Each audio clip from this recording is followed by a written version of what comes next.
Bonsoir et bienvenue à vous dans ce nouveau numéro de Tahwissa. Nous vous avons habitué à un certain rythme dans notre émission. Tahwissa a pour habitude de bouger pour vous assurer, à travers nos multiples déplacements et nos sympathiques rencontres, un maximum de découvertes. Aujourd'hui, Tahwissa plante le décor à Sidi Fradj. Nous sommes à la Marina pour vous permettre de redécouvrir en notre compagnie cette belle région de Sidi Fradj avec tous ses attraits touristiques qui font d'elle une destination très prisée, surtout en été, car c'est avant tout une station balnéaire des plus agréables. Nous aborderons la question du tourisme en Algérie et les solutions proposées par nos experts ici présents pour favoriser et valoriser le potentiel touristique algérien afin de favoriser par là même la destination Algérie. Nous reviendrons vers la fin de notre émission sur cette formule magique qui n'est autre que la formule de l'hébergement chez l'habitant et qui se fait de plus en plus connaître dans notre pays. Nous parlerons également de l'artisanat et de son impact ô combien positif sur le développement du tourisme. Nous reviendrons également sur l'architecture à travers bien évidemment ce bel édifice, ce bel hôtel qui n'est autre que l'hôtel El Marsa Sidi Fradj, construit dans les années 70 par le célèbre architecte Fernand Pouillant. C'est un charmant hôtel que je vous invite à découvrir à travers cette visite guidée signée Bedia Amarni. C'est un bijou architectural dans un magnifique décor naturel. Al Marsa de Sidi Fradj est un hôtel pied dans l'eau qui vous offre les commodités nécessaires pour passer des vacances agréables en bord de mer, loin du stress de la ville. Dans cet établissement hôtelier qui a subi une opération de rénovation, on s'y sent dans un cadre familial sécurisé. Donc, suite aux instructions du ministère du Tourisme et du groupe HTT, Hôtellerie, Tourisme et Thermalisme, donc, nous avons entamé les travaux de rénovation.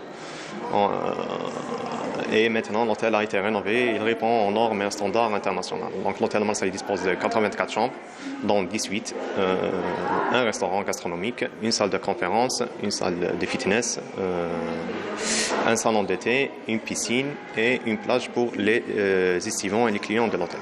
Beaucoup de touristes nationaux séjournent dans cet hôtel qui leur offre en plus du cadre agréable et de la sécurité, une gastronomie diversifiée. On dispose d'un restaurant gastronomique d'une capacité de 150 couverts donc, pour le déjeuner et le dîner.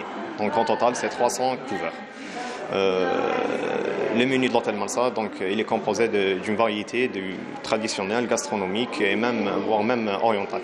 Pour la clientèle de l'hôtel, la majorité, voire même la totalité de l'hôtel sont satisfaits des prestations fournies.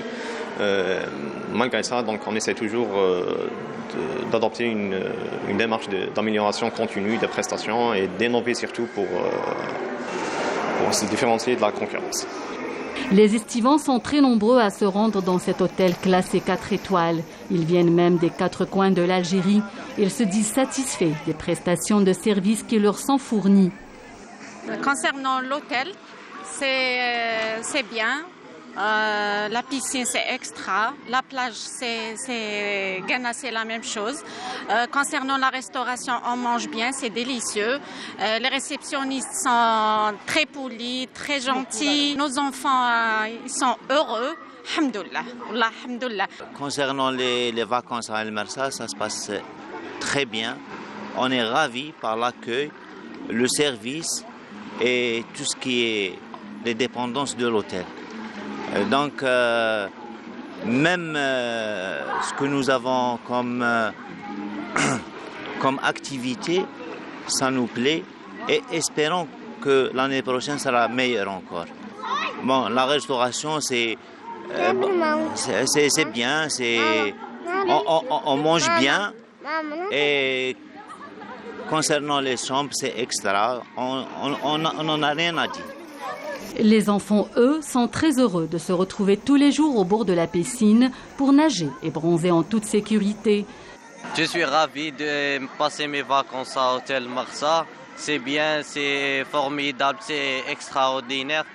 Je souhaite une bonne continuation. أنا جاي من وهران تحية الجزائر هيا ورانا كاريين هنايا وعجبتني لا بيسين وعجبني لوتيل ونحب نروح فيها لا بيسين تاع سيدي فرج. C'est splendide ici les vacances à Alger. Oui, entre copines, entre cousines et c'est bien de nager ici, de se... La sécurité? Oui, c'est calme. Là, il y a une sécurité, c'est très propre. Hôtel شباب بزاف ولا ريسبسيون يقوموا بينا وتحية نستي. عجبتني لا بيسين والبحر. عجبني بزاف البحر، مام لا بيسين عجبتني بزاف. مام هكا لوطيل مليح. تما كلش مليح، انا عجبني كلش هنايا. Construit dans les années 70, cet établissement hôtelier est l'un des fleurons de l'industrie touristique algérienne qu'il convient de préserver.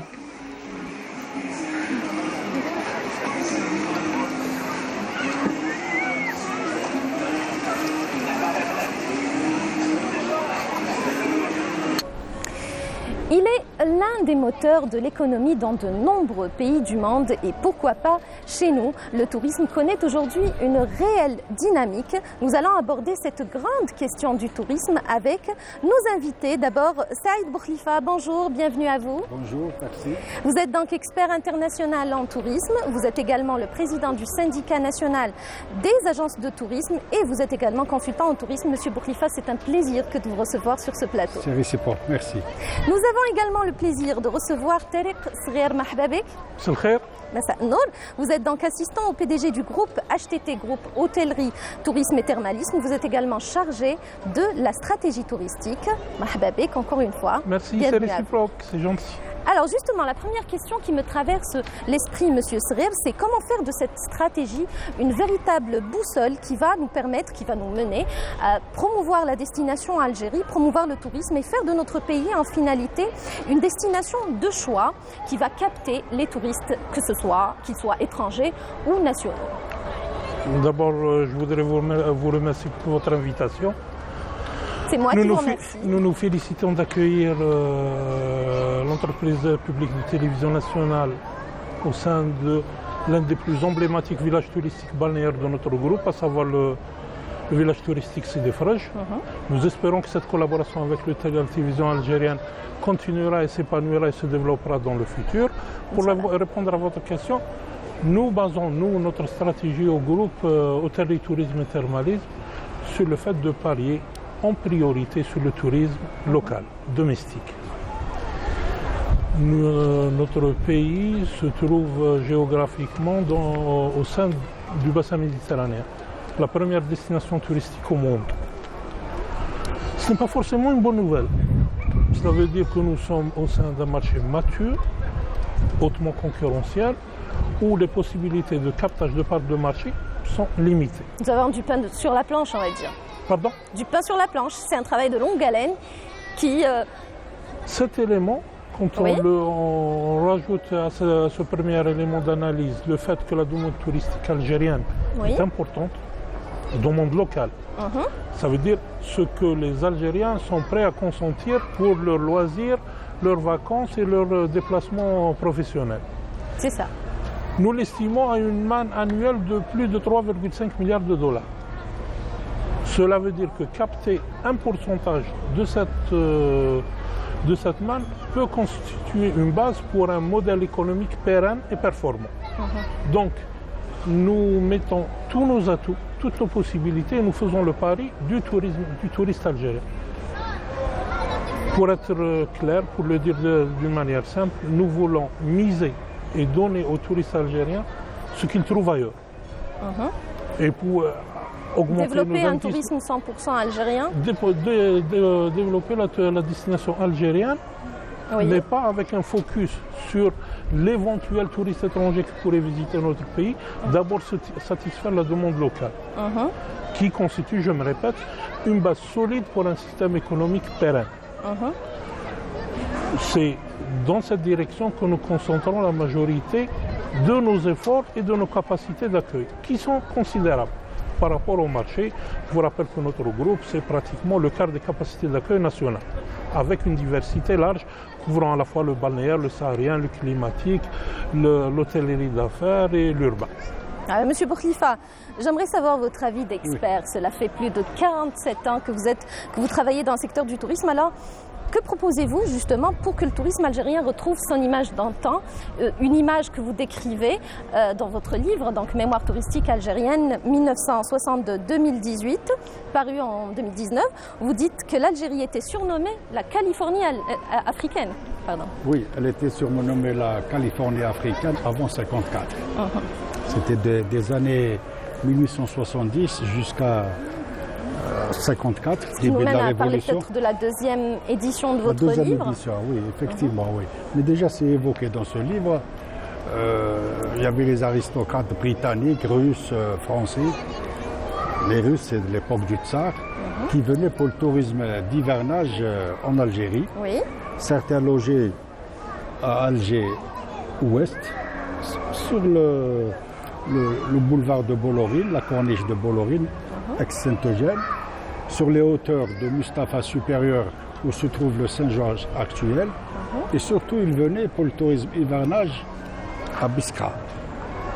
Le climat leur convenait parce que la plupart venaient surtout au niveau de Nice. D'où la fameuse appellation de la promenade des Anglais, parce que les aristocrates anglais venaient souvent à Nice. Pour se promener. Par la suite, il y a eu les Russes et je disais l'aristocratie française. Ces trois aristocraties venaient en Algérie. C'est pour cela qu'elle était surnommée la Californie africaine. Bon, maintenant pour revenir le tourisme balnéaire en Algérie, à l'endroit des flux touristiques étrangers, je pense qu'il faudrait peut-être ne plus se focaliser sur ça, mais uniquement sur les nationaux. Ils sont là. Il faudrait faire l'effort d'une mise à niveau. Le tourisme balnéaire est constitué de plages, d'hôtels, de restaurants, etc. C'est un ensemble. De ports de plaisance également. Oui, qu'il faudrait mettre à niveau. Oui. HTT a pratiquement, depuis 10 ans, entamé la modernisation de ces établissements, ces EGT, etc., ces hôtels. Elle est, je pense, maintenant en train d'achever. Vous êtes peut-être à 80% modernisation. Pratiquement. Oui, à 80%, parce qu'ils sont en train de suivre. Et justement, c'est le rôle du HTT. Vous me tendez la perche, c'est le rôle de l'HTT, de moderniser le parc hôtelier algérien. Soyons honnêtes, disons que c'est principalement grâce aux décisions des pouvoirs publics qu'on a pu entamer un programme d'envergure pour HTT, c'est 72 unités, entre hôtels, stations thermales, stations climatiques, stations balnéaires.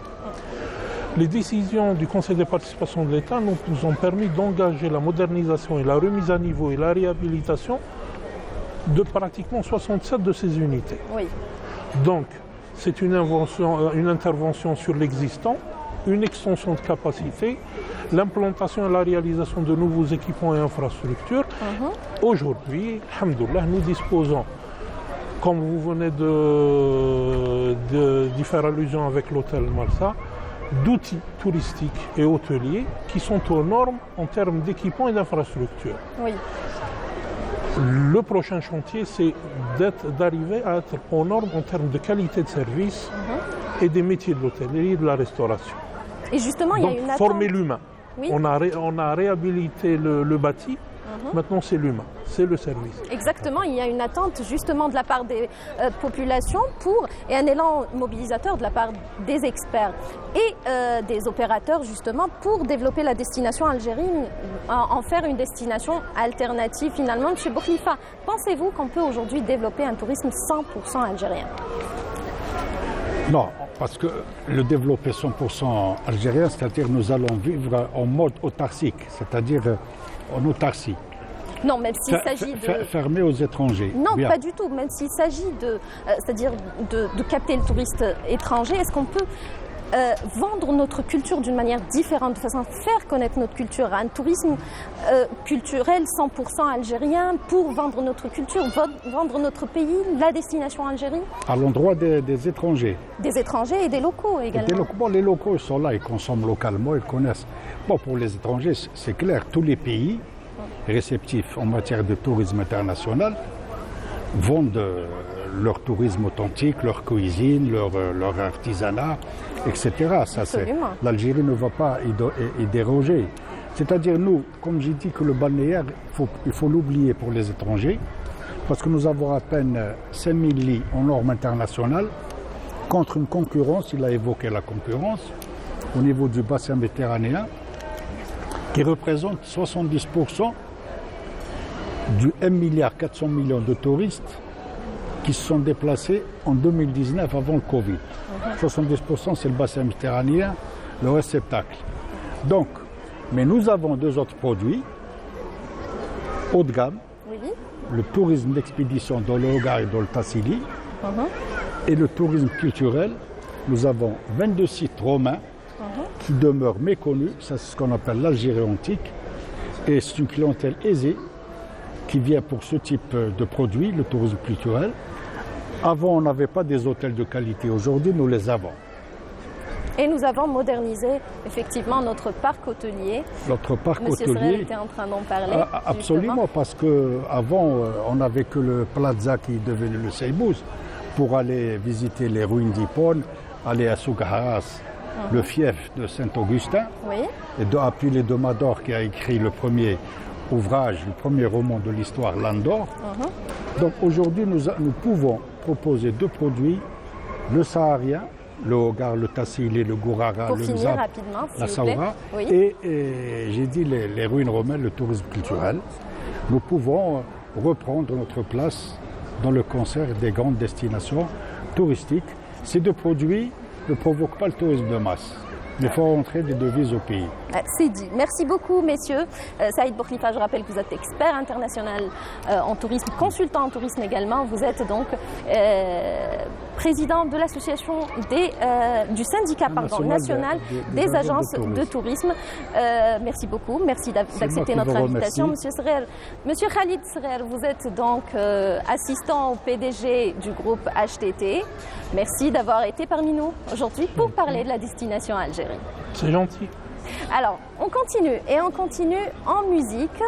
Le groupe Icosium est là pour égayer notre plateau. Alors, Icosium avec donc Bladi, Hiya Jazair.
Sur notre plateau, l'occasion pour nous se présente pour parler de l'hôtel Marsa et de son architecture. Et pour répondre à nos questions, j'ai le plaisir de recevoir parmi nous aujourd'hui Monsieur Melzi, Ayman Melzi. Dois-je vous dire marhaba bik عندنا ولا حنا مرحبا بنا عندكم?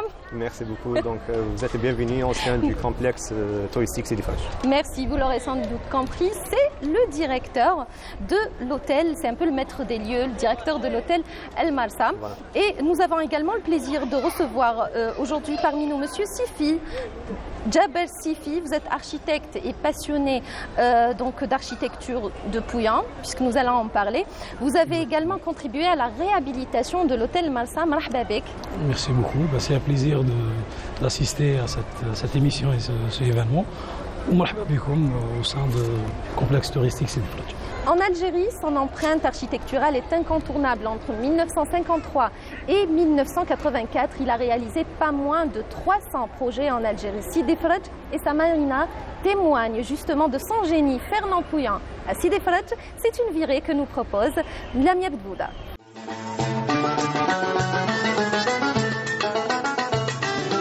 En Algérie, son empreinte architecturale est incontournable. Entre 1953 et 1984, il a réalisé pas moins de 300 projets aux quatre coins de l'Algérie. L'architecture de Fernand Pouyan est multiculturelle et pittoresque, voire même éclectique. Pouyan n'hésite pas à mixer les références. Cela se verra dans le complexe touristique de Sidi Ferraj et de sa marina. Pouyan, c'est un architecte beaucoup plus humain que d'autres architectes de son époque. Voilà. En référence Le Corbusier ou bien Frank Lloyd Wright ou bien Norman Foster, bien les architectes de cette génération, c'est un architecte vraiment très humain. Voilà. C'est un architecte qui travaille à l'échelle de l'être humain. Ce n'est pas à l'échelle de la ville, à l'échelle politique, ou bien à l'échelle urbaine, à l'échelle nationale et internationale. Non. Pouyan, c'est un architecte qui s'intègre dans une échelle humaine, très proche, très chaleureux, qui traduit aussi la culture de chaque société, la culture de chaque région.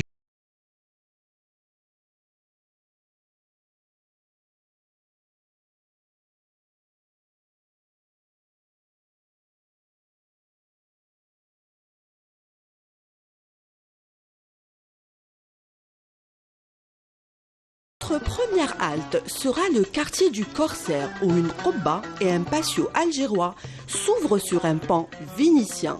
Pouyan se plaît à sculpter l'espace. Ici, on se sent comme à la Casbah. Pouyan s'amuse avec l'architecture et le mélange des références et le tout reste harmonieux. On peut voir l'évolution de ce persona, de cette architecture, ici même à Sidi Ferraj, avec l'intégration de toutes les époques architecturales vécues, qui ont vu le jour ici en Algérie, d'une architecture arabo-mauresque, andalouse, avec des patios, avec une sqifat, avec les éléments architectoniques très précis, très minimalistes, très détaillés, très travaillés, au niveau du quartier Corsaire. Comme on a précédemment dit, c'est une fraction de la Casbah. Pouyan, c'était un architecte vraiment caméléon, voilà. Et il pouvait représenter la culture qu'il juge intéressante, riche, à sa manière, à sa façon, avec ses matériaux, avec sa technologie et avec son ingénuité. Architecte atypique qui a su inclure l'architecture traditionnelle dans une approche contemporaine. Une parfaite maîtrise des techniques classiques et sa propre vision du mouvement moderne permettent à Fernand Pouyan de les dépasser, de mieux jouer avec les éléments et les types architecturaux. Pour créer des compositions originales, des voûtes, des fenêtres avec de fines grilles en fer forgé, des moucharabias en bois s'épousent à la perfection.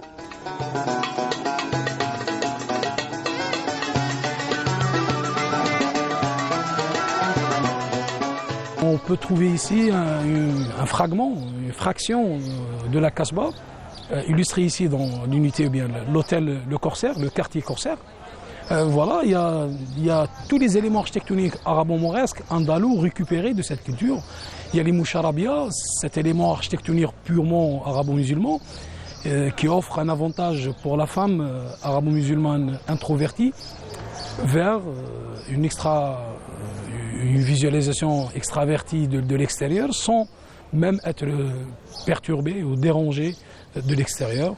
Voilà, c'est pour ça qu'on a dit que Pouyan sait traduire toutes les qualités, il sait traduire toutes les cultures vers un geste architectural, un détail architectural.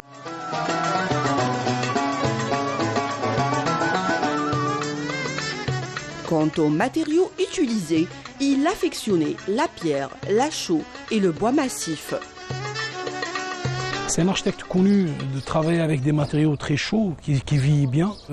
Souvent, les gens confondent cet élément architectonique, ce geste architectonique, voilà, avec des pas de chameau, des pas d'animaux, voilà, qui a vécu, qui vit au continent africain. Par contre, en architecture, ça c'est un geste fluide qui représente la mer, qui représente le côté méditerranéen, qui représente aussi l'esprit chaleureux de l'Algérien.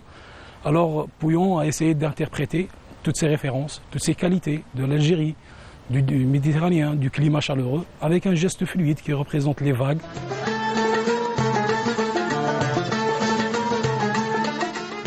Entre Fernand Pouillon et l'Algérie, c'est une histoire gravée dans la pierre.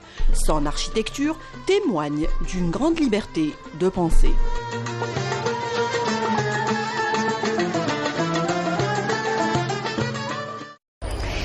Donc de retour sur notre plateau, nous étions en train de voir un sujet proposé par Lamia Bedbouda qui revient sur l'architecture de Pouillon. À Sidi Ferredj et en Algérie se concentrent plus de 2 millions de mètres carrés bâtis par l'architecte Fernand Pouillon à partir de 1966. Pouillon va s'intéresser à l'architecture hôtelière pour concevoir une quarantaine d'établissements hôteliers. L'hôtel Marsa en est l'exemple, n'est-ce pas ? Exactement. Fernand de Pouillon, c'est un architecte, si on peut dire, plus algérien que autre nationalité. Et il a réalisé pas mal de projets en Algérie, commençant par Dial Mahsoul, Dial Saada, finissant par ses chefs-d'œuvre architecturaux, des établissements hôteliers partout sur le territoire algérien. Fernand de Pouillon, dans sa touche architecturale, c'est une école, c'est un cas d'étude, c'est un cas de classe. Il a retracé toute la culture algérienne depuis son époque, on va dire, arabo-mauresque, à l'architecture contemporaine, moderne. Le complexe de Sidi Ferredj témoigne de ça, de son quartier corsaire, exemple craché de la Casbah d'Alger et de l'architecture andalouse. Aussi, il y a le vivier, une architecture classique à l'européenne. Et il y a le bâtiment H3, aujourd'hui nommé le Marina, qui intègre un peu les deux, avec ses voûtes, avec son cachet architectural vraiment précis. Il y a aussi l'hôtel Marsa, c'est l'apogée, c'est l'aboutissement de sa réflexion architecturale. Pouillon, un architecte qui ne construit pas pour l'aviateur, il construit pour le plitant, pour le plaisancier, pour l'estivant, pour le visiteur, pour l'humain. C'est un architecte qui utilise ses matériaux, qui vieillit bien. Oui. C'est un des rares architectes qui ont contribué à éclaircir vraiment le phénomène de la 4e dimension, qui est le temps, dans ses projets. Le temps, justement, c'était le défi de Pouillon, de construire en un moindre temps, justement. Exactement, c'était son génie, voilà. Oui. Si on peut qualifier quelqu'un de génie, c'est ça, c'est l'exemple craché. Pouillon a su exprimer dans un peu de temps cette architecture, ce système constructif, cette touche qui vieillit dans le temps, qui retrace toute la culture, toute l'histoire d'un peuple, d'un pays. Voilà, je pense que Pouillon, c'est un des rares architectes qui ont vraiment donné la définition de l'architecture. C'est la combinaison entre la philosophie, l'art, la science et le symbole de toute une culture, la culture algérienne. Ici, elle est célébrée dans le complexe de Sidi Ferredj. Justement, elle est omniprésente ici, le complexe de Sidi Ferredj, avec ses plages, son petit port de plaisance, sa marina, ses restaurants, son club nautique, restaurants et hôtels également. Donc, la station balnéaire de Sidi Ferredj est une destination des plus prisées par les Algériens, des plus agréables, c'est un lieu de vacances, de promenade également, n'est-ce pas ? Oui, donc Sidi Ferredj, c'est une presqu'île située sur l'ouest de la capitale Alger. Donc, elle a connu le débarquement du colonial français et dans les années 1970, Sidi Ferredj a connu aussi le développement d'un centre touristique. Donc, le centre touristique est composé de presque 5 unités hôtelières. L'hôtel Riyad, l'hôtel Marsa, le centre touristique et le port, et aussi l'hôtel Manar, et aussi la thalassothérapie. Oui. Cet été, justement, la destination a été très prisée. L'hôtel, donc le Marsa également, puisque c'est un peu la reprise de l'activité. C'est la première saison estivale après la réhabilitation de l'hôtel et après, bien sûr, cette longue période de crise qu'a connue le secteur de l'hôtellerie et du tourisme, donc la Covid-19, justement. Et là, vous reprenez avec donc des prix compétitifs, avec donc une politique de vouloir capter donc le maximum de touristes possible et imaginable. Oui, après une rupture donc de 2 ans à cause du Covid, le centre touristique, et notamment le port de plaisance Sidi Frej, donc est devenu un endroit très réputé pour la saison estivale 2022. Donc durant cette saison, nous avons enregistré une visite de 70 000 véhicules, donc presque une estimation de 500 000 personnes. Et c'est des visites, parfois des visites nocturnes, parfois des visites durant la matinée. Oui. Donc, et pour le taux d'occupation, donc nous avons enregistré un taux d'occupation trop élevé, donc il dépasse toujours les 90%. Très élevé, vous avez remporté le défi? Oui, avec des prix vraiment compétitifs par rapport à la concurrence. Et en parallèle, vous avez des programmes également de loisirs qui sont proposés tout au long du séjour des estivants chez vous pour un peu donc leur permettre d'apprécier leur séjour chez vous et de pouvoir un petit peu garder des souvenirs sympathiques de la région de Sidi Frej. Bien sûr, donc nous avons prévu pour la saison estivale un programme d'animation très riche et très varié aussi. Donc tout type de catégories confondues donc, sont au cœur prévu dans votre programme. Bien sûr, donc nous avons prévu des chanteurs et aussi des clowns et des magiciens pour les enfants et les adultes aussi. Il y a aussi les activités de plongée, peut-être sous-marine également. Des activités nautiques et des activités du plongée sous-marin. Ah voilà, c'est dit, Monsieur Meldi, merci beaucoup. Nous allons revenir un peu à l'architecture de Pouyan. Et l'architecture hôtelière est très présente justement dans l'œuvre de Pouyan, avec donc des références donc architecturales, multiculturelles, mais aussi une grande richesse compositionnelle. D'abord, le défi, c'est de reproduire une ville méditerranéenne, donc avec ses rues, ses ruelles, avec donc ses portes urbaines, ses placettes également. Donc tout ça est reproduit dans l'œuvre de Pouyan pour justement faire connaître cette culture qui est la nôtre.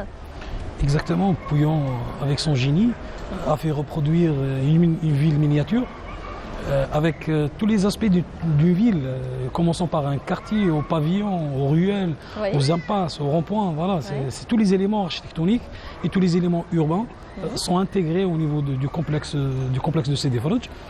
Rajoutons à ça tous les éléments de détail, d'architecture, d'art plastique qui existent aussi.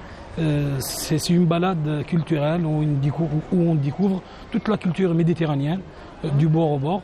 Même des colonnes grecques jusqu'à... Un voyage à travers le temps. Exactement. C'est le seul architecte qui a pu exprimer la 4e dimension qui est le temps.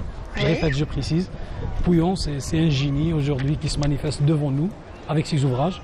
Avec ses constructions mauresques et son style traditionnel justement, qui font toute la différence finalement. Exactement. Je répète encore une fois, c'est le seul architecte qui a pu donner une définition palpable, concrète de l'architecture. Elle est là, elle est présente, elle est omniprésente. C'est peut-être le seul architecte qu'on dit de lui, on habite la cité Pouyan, ou bien on va visiter les ouvrages de Pouyan. Aujourd'hui, on est fiers d'assister à la rénovation, à la restauration de ces ouvrages. On apprend toujours avec lui. Chaque moment, chaque intervention dans ces hôtels, c'est des cas d'école, on apprend toujours. C'est un peu notre professeur qui nous amène encore à l'école. Aujourd'hui, l'architecture de Pouyan, c'est une architecture qui se développe, qui s'étale dans le temps. Elle n'est pas figée. Aujourd'hui, l'hôtel Marsa, on dirait qu'il est conçu il y a 2 ans, malgré qu'il est conçu en 1968, il est réalisé en 1972. Vraiment, ça, c'est une fierté d'avoir ce genre de structure et d'ouvrage dans notre pays. Voilà. Voilà, merci beaucoup messieurs.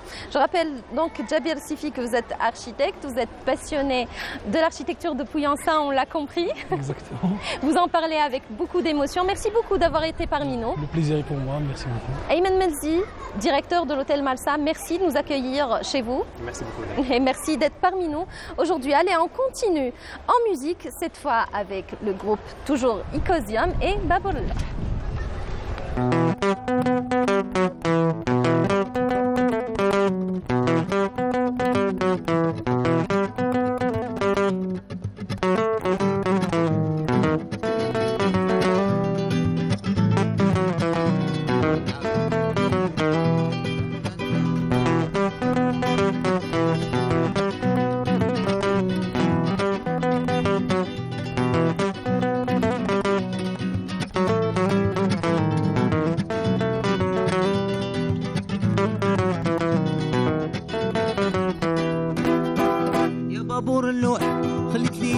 فوق الروح يا بابور اللوح خليت لي جمرة فوق الروح وقلبي مجروح اديت لي الغزال البعيد وقلبي مجروح اديت لي الغزال البعيد يا بابور النار حرفتي من كحلة الشفار بابور النار حرفتي من كحلة الشفار يا زين المسرار يا زين المسرار يا زين المسرار راهي ناري تلهب وتزيد يا زين المسرار راهي ناري تلهب وتزيد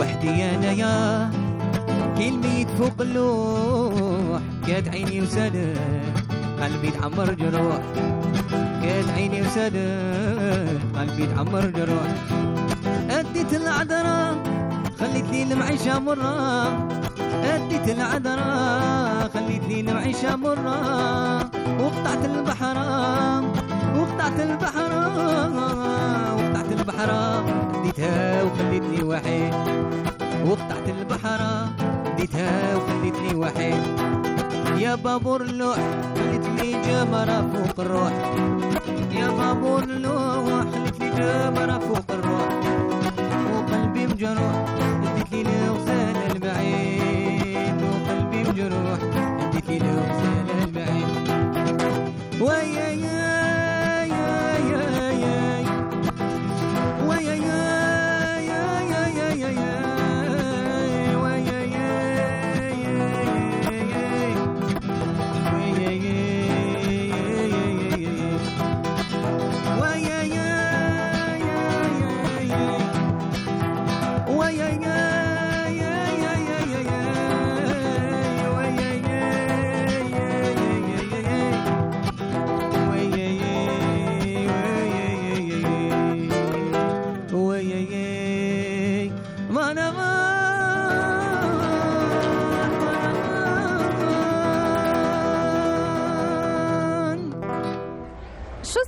Chose due, nous vous avons promis de parler de cette formule magique qui n'est autre que la formule de l'hébergement chez l'habitant. Eh bien, c'est le moment d'en parler dans cette dernière demi-heure, dernière ligne droite de Tahwissa aujourd'hui et nous allons en parler avec Reda Sehli. Bonjour. Bonjour. Bienvenue à vous.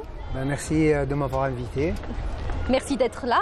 Vous êtes donc artiste céramiste. Vous êtes également propriétaire d'une maison d'hôte à Tipaza qui s'intitule donc, qui s'appelle Achenouit. Achenouit, c'est la maison d'hôte Achenouit. Voilà, qui fait partie du patrimoine de Tipaza, qui est une zone chenouit bien sûr.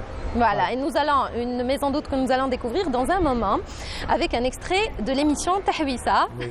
Tournée à Tipaza. Nous avons le plaisir également de recevoir parmi nous donc Mohamed Rizala, le seul, l'unique fondateur et auteur du guide nomade. Marhaba bek. Merci. Merci d'être parmi nous aujourd'hui pour revenir sur cette grande question du tourisme en Algérie, de la relance du secteur après donc cette période de crise qu'a connue le tourisme mondial, donc à cause de la Covid-19. Le tourisme donc revenait de ses cendres et c'est le moment d'en parler avec vous. Donc, en fait, le tourisme est lié à tous les secteurs d'activité. Oui.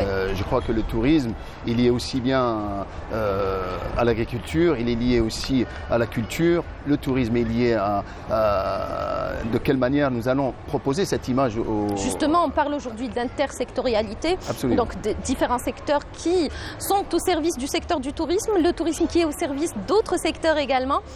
C'est peut-être le défi majeur aujourd'hui pour développer le tourisme. Le défi majeur, c'est d'abord de partir du B.A.-ba, c'est-à-dire de commencer déjà par l'école même, je dirais fondamentale, et commencer déjà à inculquer justement cette notion du tourisme par le biais de modules concernant le patrimoine immatériel et matériel, sensibiliser un petit peu les futures générations par rapport à tout ça, et en même temps partir aussi sur la formation des managers qui vont justement gérer ce schéma touristique national par la mise en place d'une anticipation de cause à effet. C'est très important de savoir qui fait quoi et d'anticiper un petit peu. C'est comme si demain il va pleuvoir, vous oubliez un petit peu votre parapluie. Donc c'est très important d'avoir des managers qui anticipent justement les crises, qui anticipent justement les flux.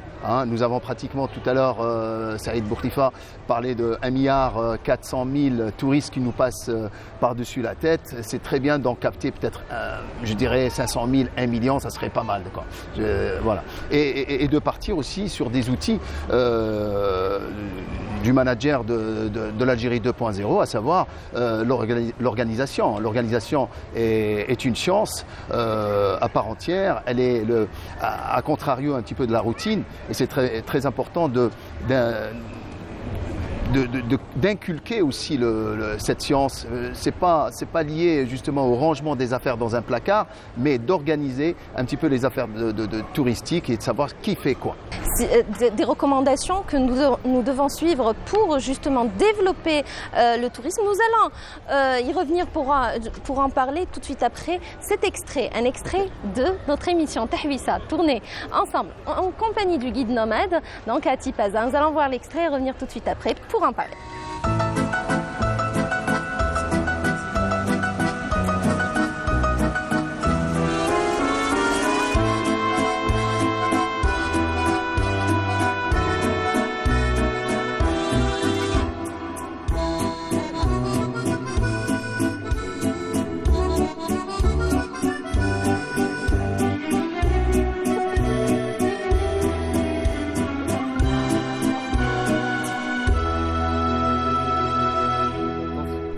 Mohamed Rizala, oui. De beaux souvenirs à Tipaza.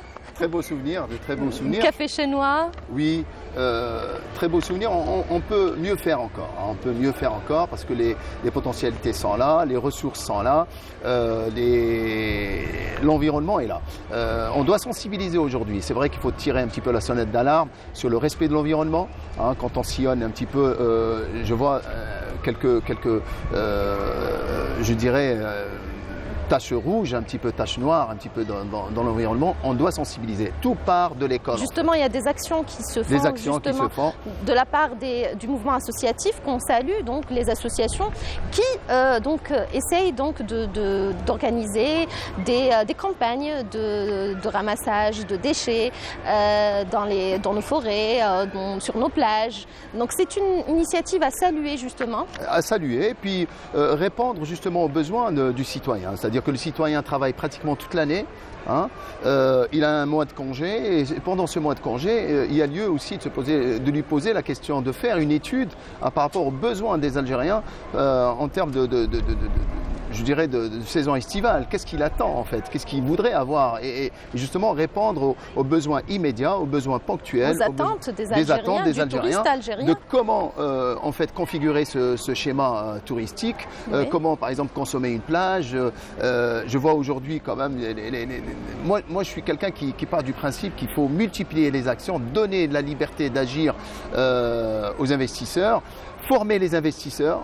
Parce que le tourisme, ce n'est pas des hôtels à longueur d'année, à construire des hôtels à longueur d'année, mais c'est de former les investisseurs avant de leur octroyer le titre, je dirais le quitus pour investir, pour construire l'hôtel. C'est de passer par la case formation pendant 1 mois, 2 mois, 3 mois, leur dire qu'un hôtel c'est 80 métiers qui composent cet hôtel, c'est leur dire qu'une plage, c'est un ponton, c'est un chemin de sable. C'est tout ça qu'il faut former aujourd'hui les investisseurs. On ne peut pas les laisser comme ça. Et en parlant d'investissement, nous avons juste à côté de vous donc Reda Sehli qui lui a investi également dans une maison d'hôtes, une forme d'hôtellerie qui se fait de plus en plus connaître dans notre pays et qui nous permet finalement, qui permet aux touristes quand ils séjournent dans une maison d'hôtes de découvrir donc la culture de la population, des populations locales, d'être en contact avec elles, c'est-à-dire d'être renseigné sur la culture, sur l'art culinaire, sur l'habit traditionnel, sur finalement le mode de vie des populations, n'est-ce pas? Effectivement, donc voilà, moi je suis natif de Tipaza et c'est une ville touristique, donc avec ses 3 complexes, avec ses hôtels, etc. Donc on a grandi dans tout ça, en côtoyant un petit peu les étrangers qui venaient à Tipaza. Donc après un certain moment, étant artiste peintre, je me suis dit pourquoi pas ne pas, c'est-à-dire héberger des gens qui viennent à Tipaza, tout en leur proposant par exemple des activités culturelles, etc. Donc l'idée est venue pratiquement dans les années, je dirais en pratiquement 2014-2015. Et il y a eu aussi l'initiateur du projet avec moi, Mohamed Rezala, qui m'a un petit peu aidé et orienté dans ce projet. Donc voilà, et on a aussi, je me suis inspiré un petit peu de ce qui se passe en Europe. Par exemple, j'ai eu l'occasion de représenter l'Algérie dans plusieurs pays étrangers, dans le domaine de la céramique, dans le domaine de l'art. Donc on s'est inspiré de ce qui se passe à l'étranger. Donc voilà, ma maison d'hôtes, là, ça tourne autour de l'art, ça tourne autour de la céramique. Donc dans le principe de la location, on bénéficie d'un atelier de poterie et céramique. Il y a un mini studio de musique où on peut, c'est-à-dire jouer ou par exemple enregistrer une chanson ou quelque chose comme ça. Et justement, on va voir ça en images dans cet extrait de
Elle est juste magnifique, votre maison d'hôte. Merci, ça a été un petit peu dur au départ parce qu'il fallait trouver les matériaux, il fallait trouver, parce que j'ai voulu être dans l'authenticité, c'est-à-dire proposer aux gens quelque chose d'algérien, quelque chose de, c'est-à-dire de, voilà, qui plaît aux gens et puis que ça soit, je dirais, unique. Voilà, donc ça a été fait par mes soins et surtout avec mes collaborateurs. Entre autres, j'ai une petite entreprise d'aménagement et restauration de sites historiques, donc ça m'a beaucoup aidé pour trouver les matériaux, ajuster les matériaux entre eux. Donc la première maison d'hôte qui s'appelle Achenuit, elle est dans le style un petit peu provençal, dans le style ancien, je dirais, du 15e. Et là, je construis une qui est pratiquement à la fin de la réalisation, c'est la maison d'hôte Casbah. C'est carrément, je m'inspire de tout ce qui est ottoman, de tout ce qui est algérois, de tout ce qui est, je dirais, Koléa, Cherchel, etc. Et voilà, Inch'Allah, elle naîtra d'ici quelques temps. Et ben voilà, merci beaucoup. C'est moi qui vous remercie. Longue vie à tout ce que vous faites. Merci. Longue vie au guide nomade également. C'est gentil, merci. Merci beaucoup. Merci messieurs d'avoir accepté notre invitation. Merci d'être parmi nous aujourd'hui pour parler de cette grande question du tourisme en Algérie et du potentiel touristique algérien. Je rappelle donc, Mohamed Rezala, que vous êtes fondateur et auteur du guide nomade. Merci beaucoup. Merci. Et puis Reda Serhli, vous êtes donc artiste céramiste et propriétaire de maisons d'hôtes. Merci beaucoup. Voilà, on arrive à la fin de notre émission. Merci à vous de nous avoir suivis. Merci à l'équipe technique qui m'a accompagnée pour la réalisation de cette émission. Notre réalisatrice Wafa Al-Rouati, Amel Messaïd, notre rédactrice en chef. Je salue également donc Radia, notre script, toute l'équipe technique ici présente, donc qui a travaillé dur pour la réalisation de cette émission. Je salue également notre maquilleuse et notre coiffeuse, donc Warda et Amira. Et puis voilà, je vous retrouve dans d'autres émissions, dans d'autres tahwissat. D'ici là, prenez grand soin de vous et de ceux que vous aimez. À bientôt et salam. On se quitte en musique avec Icosium.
Yo me acuerdo como de ti y melodía ay para na. Yo vi, yo veo, calareanta que no más. Yo vi, yo veo, calareanta que no más. Yo vi.